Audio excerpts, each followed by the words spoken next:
বগুড়া সদর আসনে আবিদুর রহমান সোহেল ভাই অনেক ভোটে এগিয়ে থাকবেন ইনশাল্লাহ।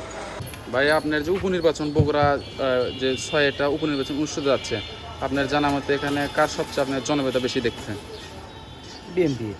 আপনি বলছেন বিএনপির জনপ্রিয়তা এখানে বেশি দেখছেন। বিএনপি থেকে কাকে নমিনেশন দিয়েছেন? বাদশা সাহেবকে নমিনেশন দিয়েছেন। তার পপুলারিটি বর্তমান কীরকম আপনি দেখছেন? জনগণটা ভালো তার জনপ্রিয়তা কীরকম দেখছেন আপনি এখানে? ভালো, খুব বেশি। কারণ বগুড়া এলাকা তো বিএনপির এলাকা, বগুড়া জেলা বিএনপির জেলা। এখানে যে দাঁড়ায় সেই উঠে যায়। এটা আপনি লোক দেখা হয় না, দল দেখা হয়। আপনি বলছেন যে বগুড়া জেলায় এটা বিএনপির ঘাঁটি, এটা আপনি বলছেন।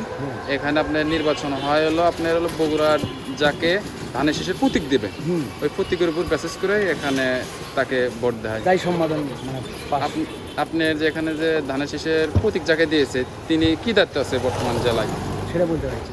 সেটা আপনি বলতে পারছেন না। তাহলে আপনার এবার পছন্দের তালিকায় ধানের শীষকে রেখেছেন। অপরদিকে জামাত থেকে কাকে নমিনেশন দিয়েছে? জামাত থেকে কাক দিল মানে সোহেল। জামাত থেকে আবিদুর রহমান সোহেল সাহেবকে নমিনেশন দিয়েছে। ধন্যবাদ আপনাকে।